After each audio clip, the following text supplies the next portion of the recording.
La Z101 presenta Migraceta. Migración desde la A hasta la Z. Con lo que necesitas saber sobre migración americana desde ahora, aquí en la Z. Migraceta. Conducido por Néstor Saldívar. Migraceta. Bienvenidos y bienvenidas a Migraceta con Néstor Saldívar, una entrega más en este sábado, liderando la opinión y los comentarios migratorios en República Dominicana y más allá. Señores, en este día, como siempre, pues traemos información, educación, recursos para ustedes, aprender y saber aquellas cosas que son necesarias en tu jornada, en tus deseos de emigrar legalmente a los Estados Unidos. Hoy tendremos una entrevista, como cada sábado nos esforzamos por traer un invitado especialista en un tema determinado. Y hoy estaremos hablando con Anginelli Paredes. Anginelli Paredes es una servidora migratoria radicada en Florida que nos va a estar hablando de diversos temas, incluyendo los permisos de trabajo a través del asilo, las peticiones familiares, su propia experiencia con el tema de asilo y cómo ella hizo su asilo para ella y salió favorecida. Igualmente, estaré conversando con ustedes sobre un tema especial que muchas veces se descuida en cuanto a las herramientas que se necesitan de modo personal dentro de lo que tú eres como ser humano para poder emigrar y adaptarte de manera efectiva en un país como Estados Unidos. De estos temas y muchas otras cosas estaremos conversando en este programa de hoy sábado por Migraceta con Néstor Saldívar. Así que no se muevan de ahí, sigan sintonizados porque este programa promete mucha información de valor para todos ustedes. Ya regresamos. Bueno, señores, y aquí seguimos con más en Migraceta con Néstor Saldívar. Y como lo habíamos anunciado, tenemos una invitada muy especial para nosotros. Ella es Anginelli Paredes. Anginelli Paredes es licenciada en Comunicación Social, Publicidad y Relaciones Públicas. Así que maneja bastante bien los medios. Preparadora de formas migratorias con 8 años de experiencia. Es especialista ella en el tema de asilo político. Viene de Venezuela, es venezolana y actualmente vive en Indiana desde hace 9 años. Así que tenemos el gusto de conversar hoy con nuestra querida colega Anginelli Paredes. Anginelli, bienvenida. Gracias. El honor es mío realmente que me hayas invitado para darme este pequeño espacio a que me conozcan otras personas, especialmente de República Dominicana, que me encanta y tengo varios clientes de allá y son pues personas muy cálidas. Bueno, pues díselo, dile algo más, Anginelli, aparte de que son cálidas, ¿qué más puedes decir de los dominicanos? Que hay muchos que te están escuchando ahora. Bueno, conozco varios porque son mis clientes, como te dije, no tengo mucha confianza más que relación pues cliente. Pero te puedo decir que son muy jocosos, son muy agradecidos, hablan maravilla de República Dominicana. No conozco el primer dominicano que hable mal de su país. Y lo que me gusta de ellos es que ellos se traen hasta el perrito. Cuando se vienen todos. Excelente. Bueno, así es. Siempre hablamos muy bien de nuestro país, nos encanta, sentimos estar lejos de nuestro país y por eso viajamos mucho cuando estamos en tierra lejana hacia nuestro país. Bueno, Anginelli, tú estás en Indiana, eres de Venezuela, tienes una historia bien interesante que contarnos. Primero, dinos, ¿cómo llegas a Estados Unidos? Bueno, honestamente, la crisis venezolana, la situación política que hay en Venezuela no es un secreto para nadie. Y nuestra intención como familia, digo nuestra intención porque yo emigré con mi esposo, nunca fue venir para acá. Yo creo que un inmigrante nunca sueña o nadie crece queriendo irse de su país. Yo estudié en mi país otra carrera, algo totalmente diferente a lo que hago acá, que como bien lo dijiste, y yo estudié pues pensando que me iba a ejercer como profesional allá y de hecho lo hacía. Pero bueno, estando allá, la situación política nos obligó a salir del país debido a que, por ejemplo, la compañía donde trabajaba mi esposo, que el dueño era su papá, fue expropiada por el gobierno. Y realmente lo que nos hizo movernos fue que 4 días antes de venirnos de vacaciones, me enteré que yo estaba embarazada. Y me enteré que mi bebé venía con algunos problemas de salud. Mi bebé tiene síndrome de Down y necesitaba cirugía del corazón, necesitaba cirugía de los intestinos. La doctora que me conoce es de mucha confianza y me dijo, si tu bebé nace aquí, se va a morir. Entonces, ese es el motivo real por el cual yo me quedé acá, por mi niña. Ya, bueno, entonces llegaron y bueno, esta situación entiendo que ha sido favorable, ¿no? El contexto geográfico de desarrollo en la medicina, en las atenciones a este tipo de situación con la que nacen muchos niños, muchas personas en todo el mundo, pues ha sido de mucho valor para ustedes, ¿no? Y que ha valido la pena el tema de haberse, bueno, planear quedarse acá. Pero, ok. Entiendo que tienes 9 años ejerciendo ya los servicios migratorios, Ocho pero años. antes de esto, 8 años, corregimos muy bien, pero ok, tú haces tu propio asilo. Cuéntanos sobre eso. ¿Cómo llegaste tú a tener las herramientas, los recursos del lugar, el conocimiento para poder ir adelante con tu propio caso de asilo? Ok.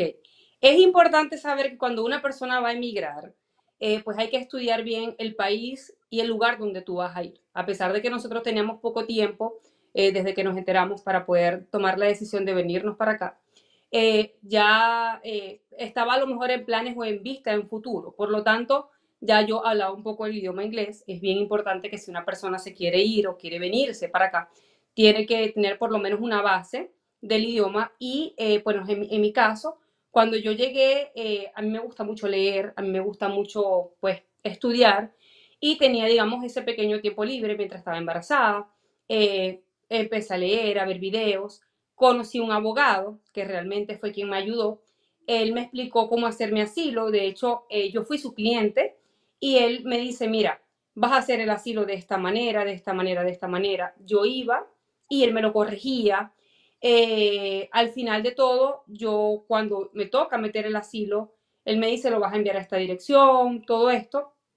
Y yo le pregunto, bueno, ¿y en qué momento yo le voy a pagar a usted, no? Y él me dijo, no, esto es un regalo para tu hija, me dijo. Yo te enseñé a hacer tu Wow. asilo, porque cuando uno es un inmigrante, uno es una cadena. Y a ti te van a llegar otros miembros de tu familia que tú vas a poder ayudar de esta manera. Y así fue. Wow, qué maravilloso, qué cosa tan Sí. buena esta, qué experiencia tan bonita.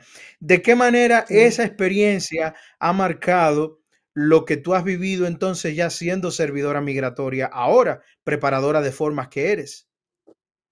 Obviamente, pues ver a las personas con los mismos ojos que a lo mejor me vieron a mí en algún momento, ¿sabes? Cuando yo empecé con esto, digamos de manera profesional, porque primero fue el mío, después se vino, tal cual como él me dijo, se vino mi mamá, se vino mi hermano, y yo los ayudé de manera gratuita. En ese momento no era algo de manera profesional. Yo me di cuenta y vi la oportunidad en el mercado, pues otras personas al ver que efectivamente habían aprobado mi asilo, anteriormente los tiempos eran más cortos y las aprobaciones eran más rápidas. Entonces, otras personas al ver que los asilos habían sido aprobados, querían que fuera yo la persona que se los preparara. Entonces yo dije, bueno, Claro. déjame prepararme, déjame Ujú. certificarme, estudiar para poder hacerlo pues de manera correcta, porque tampoco es la idea. Entonces yo empecé, hice un curso como tal de preparadora y lo que más me gusta de esto es precisamente que tengo muy clara mi misión y mi misión es ayudar a las personas cuando entran al país, ¿ok? Ayudar de cualquier manera porque a veces no todo el mundo necesita un asilo, a veces necesitan otro tipo de cosas, por lo menos fíjate, tú trabajas con visas y yo no trabajo con eso. Y para mí es importante poderlos orientar, poderles dar el número o el contacto de la persona que se los pueda hacer si es un trámite que yo no manejo. Pero a la final es ayudarlos. Correctamente. Sí, sí, no, no, no. Tremenda misión y tremendos valores que tienes como servidor migratorio. Muchas veces, no todos los que se dedican a este ejercicio dentro de la dinámica migratoria estadounidense lo hacen mirando hacia esto que tú estás presentando. Y qué bueno que personas como tú y muchos otros colegas que estamos aquí, ¿verdad? Y aprovechamos a mencionar dentro del gremio, que es el Centro para la Certificación de Servidores Migratorios, al cual tú perteneces, que participamos juntos en la convención, la primera convención en Orlando, pues tienen esa misma dinámica y ese mismo estilo de brindar servicio. Pensar primero en que voy a resolver un tema importante de las personas a nivel migratorio, a nivel de su economía, de lo que es el renglón social, de su crecimiento, de hecho, y lo hacen con esa perspectiva, mirando cómo poder ayudar a otras personas. Y qué bueno que tú tienes esa filosofía y que es compartida por todos nosotros como profesionales. Mira, yo quisiera que nos hables un poco de lo que fue más complicado, digamos, lo más complicado que tuviste en tu historia del proceso de sometimiento de asilo. ¿Qué fue aquello que tú dices, oye, qué difícil es esto, qué complicado? De manera que nuestra gente que nos escucha pueda tener una idea de por dónde andan las complejidades en el tema de asilo. Claro, bueno, mira, cuando yo hice mi asilo fue hace 9 años. Así que obviamente algunas cosas han cambiado, ¿no? Como los tiempos de procesamiento, lo que más ha cambiado. Pero en ese entonces, con mi desconocimiento, porque honestamente yo aprendí conmigo misma, o sea, aprendí en mi caso, gracias a este abogado que me enseñó, para mí en ese momento lo más difícil era poder entender cuáles eran, digamos, las cosas claves o importantes que había que decir en ese asilo para que ese asilo fuera aprobado. Porque a veces las personas quieren contar su vida desde que nacieron. Y Correcto. honestamente no todo es relevante. Entonces hay que entender cuáles son los puntos claves, los puntos claros que van a convencer a la gente de inmigración para otorgarte este beneficio. Así es. Mira, Anginelli, en esta, te voy a hacer una última pregunta en este primer bloque de la entrevista porque vamos a seguir con la conversación. Pero mira, hay muchos dominicanos que han entrado por frontera, México, Estados Unidos, y vienen por situaciones diversas, ¿no? Diferente. Como viniste tú, como vine yo, son diversas, son muy distintas las razones por las cuales la gente desea venir a los Estados Unidos. Pero bueno, las razones no es lo que quiero analizar. Lo que quiero analizar es República Dominicana, según lo que tú conoces de República Dominicana. Las personas de nuestro país pudieran tener probabilidades dentro de lo que es el tema de asilo para conseguir una aprobación y posteriormente conseguir la tarjeta verde mediante este proceso? Me encanta esta pregunta. Efectivamente, tengo mis clientes que tengo que son de República Dominicana son clientes de asilo, ¿ok? Muchos de ellos llegan y son esposos de venezolanos. Entonces, en ese caso, obviamente utilizamos como principal el venezolano. Pero tengo otros clientes que son solteros o son familias dominicanas. Lo que yo amo del asilo es que el asilo es muy diverso, muy variado. No, uno escucha asilo político y efectivamente, pues es un asilo político, pero a veces hay tipos de persecuciones que son de tu país, que no son precisamente políticas, que te pueden hacer elegible para el asilo. Ok. ¿Y cuáles podrían ser, por ejemplo, esas circunstancias que la gente puede saber y decir, oh, pues yo puedo aplicar, yo podría meterme en esa posibilidad? Bueno, fíjate, el más reciente que tuve, que de hecho todavía no lo he procesado, que es el cliente pues, más reciente que tengo, que estoy en eso, que es de República Dominicana casualmente. Es un cliente que es homosexual. Es un cliente que desde pequeño, desde niño, fue abusado por sus padres y sus hermanos. Y lamentablemente, estando en República Dominicana, sufrió bullying. En un acto social lo agredieron y adicional a eso se enfermó, se contagió de SIDA. Mm. Al él enfermarse, él perdió todas sus oportunidades en el país, lo botaron de su trabajo, pues no tenía vida social y efectivamente pudimos utilizar eso para su tema de asilo porque es una persona, por permanecer a un grupo social como tal, que está siendo víctima de pues ciertos acosos, pues por decirlo así. Ya. Entonces ese está en proceso y es dominicano y ahí está un caso que se puede armar Sí. Pero perfectamente. como te digo, es Angie, muy variado porque eso es lo bonito del asilo. O sea, el asilo se puede armar Depende de tu circunstancia, porque todo el mundo tiene una circunstancia totalmente diferente. Y a veces incluso hay personas que tienen un asilo, un buen caso de asilo, y no saben ni siquiera que pueden armar un asilo con esa historia que ellos tienen. Correctamente, así mismo es, Anginelli. Bueno, finalmente en este bloque, ahora sí, finalmente, ¿qué es lo que más te gusta de todo lo que tú haces en tu trabajo, especialmente con el tema del asilo? ¿Qué es lo que más me gusta? Obviamente cuando las personas me llegan y me dicen, gracias, me aprobaron el asilo, o mira, ya tengo la residencia. Eh, me siento satisfecha y me siento feliz como si fuera yo la persona que está recibiendo ese estatus, porque de verdad es gratificante poder ayudar a una persona, porque trabajar con inmigración no solamente digamos, los papeles como tal, sino es que trabajamos con la vida de la gente, ¿me entiendes? O sea, nosotros podemos mejorar considerablemente la vida de las personas. Ya, y yo creo que tener ese fin en mente desde el mero principio que te llega un cliente es la mejor manera de hacer el trabajo que realizamos como servidores migratorios. Bueno, señores, vamos a seguir con esta conversación con Anginelli Paredes, que es una experimentada servidora migratoria con más de 8 años de experiencia y que ahora mismo vive en Indiana y sirve a mucha gente que le contacta incluso desde nuestro país, como ella ha indicado. Después de la pausa, seguimos aquí con Migraceta con Néstor Saldívar. No le cambie. Y bueno, aquí regresamos con más de Migraceta con Néstor Saldívar, con nuestra invitada del día de hoy, Anginelli Paredes, quien es especialista en el tema de asilo y estamos buscando información sobre los diversos aspectos que engloba todo este tema de asilo que mucha gente lo menciona, lo habla y bueno, quiere información al respecto. Anginelli, ¿podrías decirnos cuáles son los principales beneficios de este proceso de asilo? Una vez ya tú sometes una petición de asilo, ¿qué viene después? ¿Qué te trae esto a ti como inmigrante? Bueno, mira, lo bonito, pues que yo estoy enamorada del asilo, siempre digo lo bonito del asilo como tal, pero realmente el asilo te puede llevar a la residencia. Entonces, digamos que es un proceso. Después de tú, obviamente tienes que estar en Estados Unidos para poder pedir asilo, ¿ok? Entonces, lo más importante es estar dentro del país. Después que estás acá, tú puedes someter tu asilo y después de someter tu asilo, 150 días después, puedes obtener tu permiso de trabajo. El permiso de trabajo bajo la categoría de asilo tiene un fee de $0 y adicional a eso dura 5 años. Anteriormente duraba 2 años, pero desde octubre dura 5 años. Entonces allí garantizas tu permiso de trabajo y tu número de seguro social por 5 años. Cuando tú vayas a la entrevista de asilo, ya sea pues si entraste con visa, si entraste por frontera, son dos tipos de asilo diferentes allí, se divide en una rama de asilo defensivo, asilo afirmativo.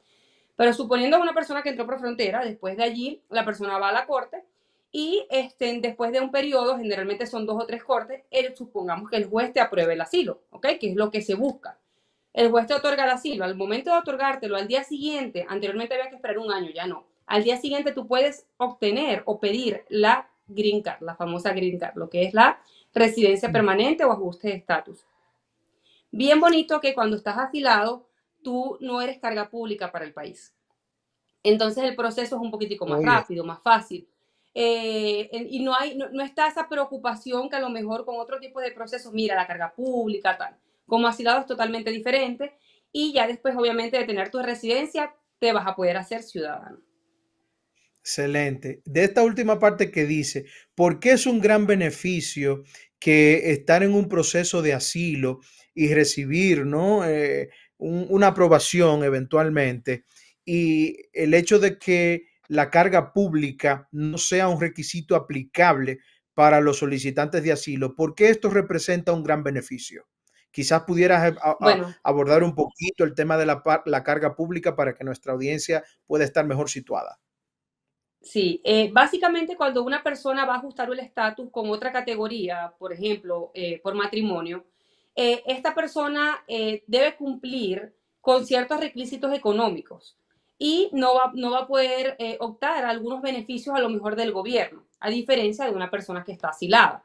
Una persona que está asilada, no importa cuánto dinero la persona genere, incluso yo he hecho residencias, ajustes de estatus de asilados aplicando a un waiver, que quiere decir que la persona exonera el fee de la residencia porque la persona no tiene la manera de pagarlo. Entonces, eso es bueno porque hay personas que realmente no tienen el dinero para poder hacer este tipo de ajuste de estatus y a veces se esperan porque son carga pública y con asilo no vas a tener que esperar, pues tú lo haces inmediatamente. Adicional a eso, obviamente, como no eres carga pública, la planilla es mucho más sencilla. Correctamente. Ciertamente el tema de la carga pública es una situación que mantiene a los inmigrantes cuando están haciendo procesos internamente en los Estados Unidos, porque ahí es donde realmente se ve este tema de la carga pública. Se cuidan mucho, dejan de percibir beneficios, a veces no tienen la información correcta de cómo es que se mira o se observa o se evalúa si tú fuiste una carga pública o no. Y muchos inmigrantes que están esperando recibir un estatus migratorio están cuidándose bastante de no caer ser, digámoslo claro, que yo lo he utilizado ante un parásito ante el sistema. Es decir, estar pegado ahí recibiendo beneficios federales, hasta estatales en muchas ocasiones, que puedan evidenciar que esto ha durado un tiempo determinado y considerado recibiendo ese beneficio. ¿Qué se reserva para personas que ya están como residentes permanentes, incluso más allá siendo ciudadanos? Muy buen tema, muy buen punto ese que traes, Anginelli. Tú hablaste de dos maneras de hacer el asilo. Me gustaría que la audiencia pueda tener claro el primero que decías tú, el asilo que es afirmativo y otro que es defensivo. Hablemos primero del afirmativo. ¿En qué consiste el asilo afirmativo? Ok, el asilo afirmativo es tal cual como lo dice su nombre, es como decir el bueno, el positivo, porque tú entraste al país de manera legal, ¿ok? Básicamente es para las personas que entran de manera legal al país con una visa y deciden quedarse y aplicar a este asilo. ¿Qué es lo bueno de esto? Que básicamente el día que te toque la entrevista, tú vas a ir a una entrevista con un agente de inmigración. Y allí el agente de inmigración, él te va a decir, mira, chévere, te aprobamos el asilo. Si el agente de inmigración por algún motivo no te cree y dice, ¿sabes qué? Yo te voy a negar el asilo, entonces tú allí te conviertes en un asilo defensivo, que vas a defender ante la corte el asilo, ¿ok? Entonces, ya básicamente cuando tú entras por frontera, entras con el asilo de una vez defensivo, o sea, llegas de una vez defendiendo lo que, como dice uno, pues lo que es el asilo ante un juez de inmigración. No es lo mismo ir a una entrevista con un agente que ir con un juez. ¿Por qué? Para ir a la entrevista con un agente de inmigración, tú puedes ir solamente con tu intérprete. Tú vas a una oficina, te vas a sentar con un agente de inmigración en el frente y el proceso es mucho más sencillo, es mucho más relajado.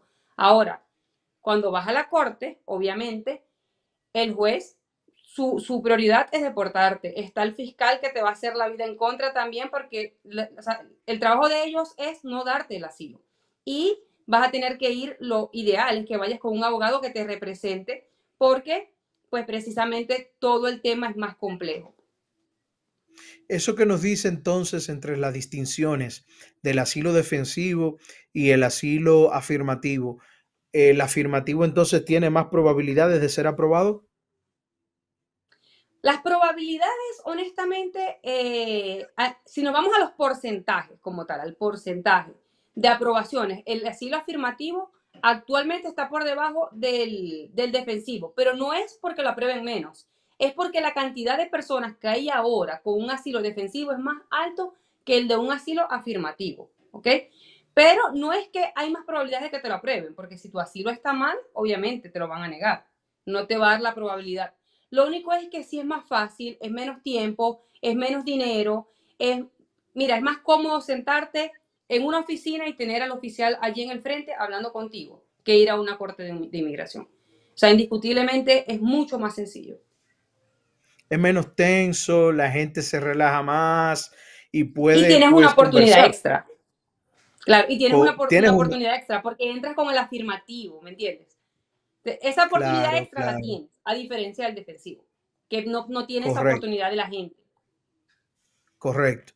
Anginelli, hay personas de varios países como Venezuela, Haití, Nicaragua, el mismo Honduras, entre otros países también de todo el mundo, que entran a Estados Unidos con lo que llamamos el parol humanitario, que es un permiso de entrada, que la gente entra y no implica una visa, sino es una entrada especial por fines humanitarios que se le da a las personas. Y hay un proceso para hacer eso donde deben haber patrocinadores, personas que de alguna manera se responsabilicen de esa persona o familia que viene, por lo menos para darles la bienvenida y empezar ese proceso de adaptabilidad dentro de los Estados Unidos. Asimismo, hay otra medida humanitaria que es el TPS, el estatus de protección temporal. República Dominicana no está en ninguno de los dos, pero sí hay muchos países que se incluyen. Estas personas, bajo estas condiciones que están presentes y se mantienen protegidos y que entran por el parol humanitario, pudieran hacer el proceso de asilo y cómo es que pueden hacerlo. Ok, sí, efectivamente las personas que entran con parol humanitario califican perfectamente para hacer un asilo si se quieren quedar más de los 2 años y obviamente tienen algún tema de persecución en su país, pueden hacer un asilo y lo bueno es que ellos entran con un asilo afirmativo. Entonces, ellos es tal cual como una persona que entra con visa. ¿Por qué? Porque entraron con un permiso, ¿ok? Ellos llegan por avión, ellos no cruzan la frontera, ellos es más fácil, tal cual como una persona que entra con visa. Lo bonito del asilo afirmativo, que adicional a eso, de todo lo que te estoy diciendo, para las personas que trabajamos con eso, es más fácil también porque lo podemos hacer online. A diferencia de cuando es en corte, que tenemos que sacar ese pocotón de copias, hacer un formato totalmente diferente. Entonces, bueno, por eso es que siempre el afirmativo va a ser la mejor opción, la opción incluso hasta más económica porque es un formato diferente, más corto y más fácil para nosotros. ¿Pudieran negarle esa posibilidad de asilo afirmativo a personas que ya tienen un TPS aprobado o no? Sí, claro. De hecho, mira, ¿qué se está viendo últimamente? Casualmente hoy estuve hablando de eso. Lo más común que está pasando últimamente es que el juez, te estoy hablando en el caso de un asilo defensivo, el juez ve que tú tienes un TPS en el sistema o que tú simplemente calificas al sistema y él te quiere negar el asilo, ¿sabes qué es lo que le está haciendo? Está desestimando los casos. Para no darte ni la negación ni la aprobación, te desestima el caso. ¿Qué está haciendo UCI en este caso? Ellos lo que hacen es que ves que tú tienes un TPS en el sistema y digamos como que te archivan y no te llaman a la entrevista hasta que ese TPS caduque. Es lo que he visto últimamente, lo que está pasando. Oye, eso, impresionante. Bueno, entonces, ok, mucha gente dice, Anginelli, que el tema del asilo se ha relajado. Mucha gente que aplica el asilo lo hace pensando en que tiene la oportunidad de que hay un tiempo que se cumple si es defensivo para poder someter una solicitud de autorización de empleo. Y bueno, igualmente, pues en el afirmativo, esa misma posibilidad se te habilita para que tú puedas obtener ese permiso de trabajo. Y que mucha gente opina, tanto los líderes de opinión, las personas que hacen oposición al gobierno dentro de Estados Unidos, etcétera, hablan de que, bueno, hay que eliminar esa posibilidad, hay que quitar eso del medio para que gente que no tiene un caso serio de asilo, pues no lo hagan, no sometan eso, porque muchos lo que dicen, yo no tengo un caso de asilo, pero para ganar tiempo, someto el asilo, espero que llegue el momento, tengo entonces permiso de trabajo y si llega el momento que me niegan el asilo, por lo menos duré un tiempo en Estados Unidos. ¿Qué piensas tú de todo esto? ¿Es una realidad esto? ¿Cómo atacar esa posibilidad? ¿Cuál es tu opinión, tu perspectiva en cuanto a esa situación? Sí, honestamente es lo que se vive cada día. De hecho, las personas te llegan y me dicen, no, yo no tengo asilo, yo lo que quiero es tener el permiso de trabajo. Está de parte de nosotros lo que trabajamos con eso, pues hacer bien nuestro trabajo y explicarles pues, cuáles son las consecuencias de mentirle al gobierno. ¿Qué pasa? Lo más malo que puede pasar o lo que las personas piensan que es lo más malo es que te nieguen el asilo. Pero hay algo que es peor, que se llama asilo frívolo, ¿me entiendes? Hmm. Entonces, si tú entras y tú le mientes al gobierno, tú metes una aplicación que realmente, a la que tú realmente sabes que tú no calificas y el juez te da un asilo frívolo, eso va a ser la mancha para toda tu vida en cualquier proceso migratorio. Entonces, precisamente es importante hablarle bien al cliente, hablarle claro al cliente de cuáles son los caminos que tienes y cuáles son las oportunidades, porque a veces no todo es asilo. Hay personas que no califican asilo, pero pueden calificar a cualquier otro tipo de visa, ¿me entiendes? Entonces, pero lamentablemente sí hay muchas personas haciendo esto, metiendo un asilo solamente para tener un permiso de trabajo. Pienso que es una decisión muy personal, pero particularmente yo no me arriesgaría a jugar con el gobierno de Estados Unidos. Ciertamente, ciertamente. Una de las cosas que tiene medidas más fuertes y que no se perdonan tan fácilmente o prácticamente no se recibe un waiver es por haber cometido perjurio, haber negado información, ocultado.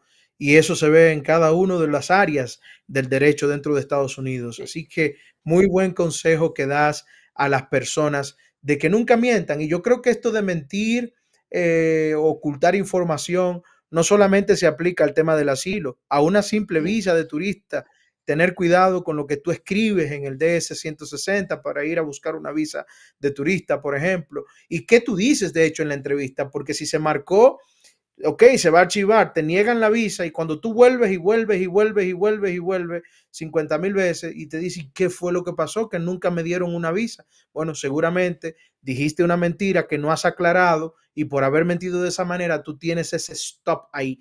Bastante interesante eso que puntualizas porque de hecho es prohibido hasta bíblicamente, no prohibido, sino señalado como un mandamiento, no mentirás y por alguna razón es. Anginelli, en esta parte final de la entrevista contigo, ¿qué le dices a personas que están pensando en someter un asilo? ¿Qué cosas deberían procurar, tener? ¿Qué diligencias deberían hacer para que puedan tener un buen caso de asilo?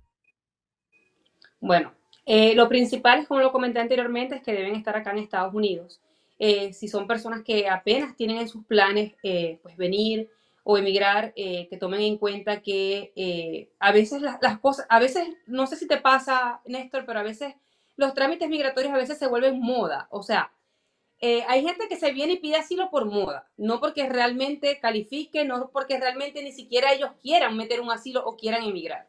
Entonces, primero, es un proceso delicado, es un proceso que puede cambiar tu vida, ya sea para bien o ya sea para mal, porque obviamente si tú haces las cosas mal, no te va a ir bien. Y es bien importante que si tú vienes con la intención de meter un asilo, bueno, que tú organices tus ideas y digas, mira, yo pienso que yo califico a un asilo porque a mí me pasó esto, esto y esto. ¿Qué pasa? Tengo clientes que le pasó algo de verdad muy puntual, pero les pasó en el 2020 y ellos emigran ahorita en el 2024. Y yo les digo, Hmm, ¿cómo tú vas a decir que tú estás metiendo un asilo por algo que te pasó en el 2020? Si del 2020 al 2024 tú estás vivo, quiere decir que tu vida no corre peligro. Entonces recuerda correcto. que siempre tiene que ser cosas recientes las que te van a llevar o a otorgar ese asilo afirmativo, a que te digan que sí como tal, pues. Tiene que ser ¿Qué tú eso, dirías? cosas recientes. Correcto, correcto. ¿Qué tú dirías que es la parte más importante de una solicitud de asilo? Bueno, obviamente las evidencias son sumamente importantes y el statement, que es lo que en español se llama la historia, Declaración muchos le dicen el o relato, historia. muchos le dicen la declaración jurada. Bueno, para mí son las cosas más importantes. Obviamente el llenado del formulario es, digamos que el número uno del renglón de los importantes, ¿no? Por eso es importante que busques una persona que sepa lo que está haciendo o si lo vas a hacer tú mismo, que lo hagas con una guía, tal como fue mi caso. Yo lo hice con una guía. O sea, yo tuve un abogado que era experto y él me ayudó y me enseñó. Pero yo sola pude haber cometido un error y en vez de estar aquí diciendo o hablando de esto, hubiese podido estar yo en Venezuela deportada, ¿me entiendes? Entonces, busca una Cierta. persona que sepa realmente todo lo que es el asilo. Si lo vas a hacer tú mismo, infórmate antes de hacer una solicitud de asilo. Muchas veces las personas cometen el error que cuando entran tienen un asilo defensivo y lo envían como un asilo afirmativo. Infórmate bien, bien, bien antes de hacer un proceso de asilo. Busca todas las evidencias que tú tengas. A veces incluso cosas que tú piensas que no son evidencias, son evidencias. Es decir, tengo clientes que me cuentan su historia y me dicen, no, pero es que yo no tengo denuncia, yo no tengo esto. Bueno, busque una carta de un testigo. Un vecino lo vio, dígale a ese vecino que le haga la carta, que firme la carta, que anexe su ID. Hay cosas que se pueden buscar como evidencias y las evidencias son yo diría que un 40% de la aprobación del asilo. El otro 60% está entre el statement y la aplicación. Excelente. Bueno, Anginelli, háblanos un poco ya aquí ahora, antes de terminar, de tu proyecto de negocio, de lo que tú haces y cómo la gente puede contactarte. Ok, bueno. Yo tengo una compañía que se llama AP Trámites Migratorios LLC. Es una compañía registrada acá en Estados Unidos. Como ya tú bien lo dijiste, tengo tiempo trabajando con asilos. Sin embargo, bueno, trabajo con otras áreas. No trabajo con el tema de visas porque realmente no es mi fuerte. Pienso que es otro tema totalmente diferente. Pero sí trabajo, por ejemplo, con paroles humanitarios, con TPS, obviamente con los permisos de trabajo, ajuste de estatus, peticiones familiares. Bueno, el tema de migratorio es muy amplio, ¿no? Y Ujú. trabajo con varias ramas de esa. Mi punto de vista, por lo menos yo trabajo a nivel nacional. Yo vivo en Indiana, tengo muchos clientes en Indiana, pero tengo muchos otros clientes que no están en Indiana, entonces perfectamente puedo hablar con ellos de vía Zoom o a veces por teléfono. Me pueden contactar a través de mis redes, solamente manejo Instagram. El Instagram es AP Trámites Migratorios y allí van a encontrar mi contacto de WhatsApp, allí van a conseguir mi correo electrónico. Actualmente estamos trabajando en la página web, que tuvo un problema con eso, pero ya, si Dios quiere, finales de este mes ya está solucionado. Bueno, bueno, agradecerte mucho, Anginelli, por esta oportunidad de que conectaras hoy en este programa de Migraceta con Néstor Saldívar, con una audiencia que está ahí esperando información, conocer mejor la dinámica migratoria en todos los rincones que se permiten facilidades a las personas que desean entrar legalmente en Estados Unidos. Muchas gracias, Anginelli. Bueno, y ustedes que sigan ahí conectados, permanezcan, porque seguimos con más en Migraceta con Néstor Saldívar. No le cambien. Bueno, señores, y bueno, aquí seguimos con más de Migraceta con Néstor Saldívar por la Z101, liderando la opinión y los comentarios de inmigración hacia los Estados Unidos, en República Dominicana y más allá. Miren, hoy quiero hablar de una cosa que quizás la gente no piensa mucho, y verdaderamente tuve una reflexión bastante importante durante toda esta semana, y se profundizó más esta reflexión cuando miré un comentario que hizo llegar mi esposa a mí de Santiago Matías sobre el tema, Santiago Matías, hijo, ¿verdad? Alofoque, sobre el tema de ser víctima y ser responsable de sus actos. Me pareció súper interesante el abordaje que él hizo, e inspiro mi comentario basado en eso para aquellas personas que están buscando emigrar legalmente a los Estados Unidos. La realidad es que muchas veces la gente quiere buscar un nuevo horizonte, una geografía distinta, un sistema de cosas que son diferentes a las que nosotros estamos habituados en nuestros países de origen. Queremos conseguir, tener recursos, lograr prosperidad, tener los carros que no tuvimos, entre otras cosas. Sin embargo, muchas veces la única cosa que cambia en las personas que deciden emigrar o hacer vida en otro país distinto al suyo es precisamente el lugar donde va a vivir. Pero todo lo demás que está aquí, que viene en su corazón, en todo su ser, sigue siendo igual. El contexto que reúne incluso esta parte de la geografía, pero también reúne las creencias y también integra tu manera de ser en la vida, sigue intacto, sigue igual. Entonces, en este momento lo que yo quiero es llamar la atención de todas las personas, ya sea que tienes años viviendo ya en Estados Unidos, por ejemplo, o estás pensando emigrar a los Estados Unidos. Hay que cambiar una manera de ser clave en la vida. Y es precisamente el hecho de que tú te responsabilices más de tus actos. Vivimos una vida en la cual siempre estamos buscando quién es el culpable, quién fue que causó que yo tuviera esta situación, ¿Quién es el responsable, el culpable de que yo tire para adelante o no? ¿Quién es? ¿Quién es? ¿Y quién es? Y ahí divaga toda nuestra existencia. Nos quedamos en ese círculo vicioso como un perro que da vueltas y vueltas detrás de su propio rabo y no avanzamos en la vida, porque tendemos a culpar al otro que está fuera de mí. Sin embargo, no me doy cuenta qué puedo yo hacer de modo que cambie mis hábitos y me convierta en una persona distinta. Si usted quiere aprovechar lo que hay todavía, como lo he dicho en tantas ocasiones anteriores, el sueño americano en Estados Unidos, usted tiene que tener esa mentalidad de ser un soñador en América, pero no un ilusionista en América, porque son dos conceptos distintos, sino más bien una persona que sueña, pero que pone por obra aquellas cosas que tiene como visión en la mente.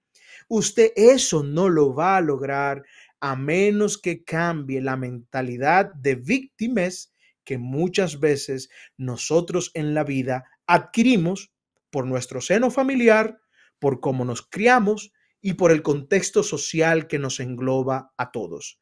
Así que ese es mi mensaje. Un mensaje de que ustedes puedan llevarse que no solo debemos cambiar el ambiente geográfico, sino que también debemos procurar cambiar nuestras creencias, cómo miramos las cosas de manera particular, guiar nuestras vidas por principios correctos que nos permitan tomar decisiones y convertirnos en los seres humanos que necesitamos para aprovechar las oportunidades que nos trae la vida, ya sea que estés en República Dominicana, en Colombia, en México o que decidas emigrar de manera legal a los Estados Unidos.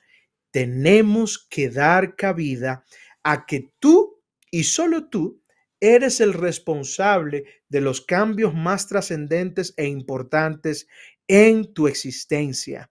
No hay una responsabilidad en el otro. Aquí, señores, todo el mundo en Estados Unidos, por ejemplo, yo que vivo aquí, está enfocado en lograr lo que necesita. Hay mucha gente que no, que está ahí como dejado a la suerte, como decimos. Simplemente está aquí existiendo, viviendo y parrandeando y haciendo cosas y no está muy enfocado quizás en lograr un cumplimiento de un sueño en particular, un proyecto de vida para avanzar en su existencia terrenal. Sin embargo, hay muchos otros que se han responsabilizado y que han tomado acción, han sido proactivos y han aplicado medidas y estrategias en su vida para poder avanzar. Esos que han tomado esa determinación pueden señalar claramente el día de hoy que existe sueño americano, que hay oportunidades y que de hecho puede existir el sueño dominicano, que puede existir el sueño colombiano, el mexicano, todos los tipos de sueño en cualquier país que estés. Pero si lo único que piensas hacer es cambiarte de país, venir, estás en la isla que compartimos con Haití y vienes a Estados Unidos, pero vienes con la misma mentalidad, con los mismos hábitos, con las mismas costumbres de señalar con el dedo a aquellos que tú entiendes tienen la culpa y la responsabilidad por lo que te pasa a ti, si vienes con esa misma mentalidad, mi recomendación es que te quedes en tu país, pero que trates de mejorar esa manera de ver la vida y de buscar cosas que verdaderamente te funcionen. Este país, Estados Unidos, es un lugar para poner en práctica ciertas cosas y darte cuenta si te funciona o no. Si te funciona, mi recomendación es que sigas aplicando los mismos conceptos, principios, valores y cosas para que tengas lo que tú buscas. Si no te funciona, entonces tienes que hacer una revisión de tu vida y de la forma que tú abordas y te manifiestas en la vida. Así que amigos y amigos, me he tomado este tiempo porque verdaderamente tiene mucho sentido ese comentario que hizo Santiago Matías del tema de la victimez y lo que se antepone a la victimez, que es la responsabilidad.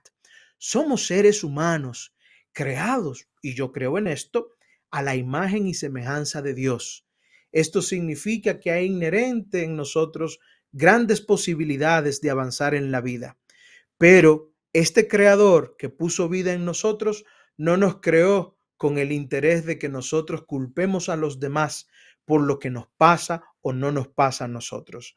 Tenemos la libertad de manifestarnos, de avanzar en la vida a como nosotros entendamos. Claro, entendiendo que hay derechos que comienzan para ti terminan para ti, perdón, cuando comienzan lo de los demás.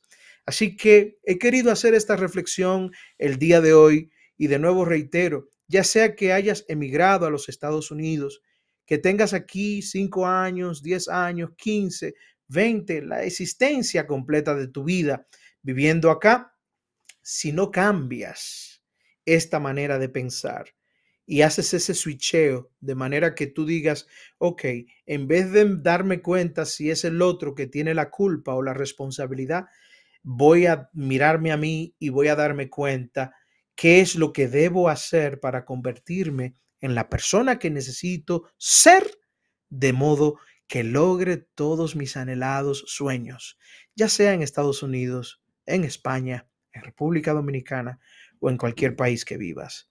Bueno, señores, y ahí les dejo este comentario y termino hoy este programa, esta entrega de este sábado de Migraceta con Néstor Saldívar. Les recuerdo que estamos todos los sábados a las 4 de la tarde por la Z101, la emisora de mayor difusión en República Dominicana, que también tiene presencia en Telecable, en el YouTube y en las demás redes sociales. Síganos para que estén siempre conectados con información y de seguro, muy seguro, si Dios lo permite, nos veremos nuevamente en una entrega posterior de Migraceta con Néstor Saldívar, liderando la opinión y los comentarios de inmigración en República Dominicana y más allá. Hasta la próxima. La Z101 presentó Migraceta, migración desde la A hasta la Z.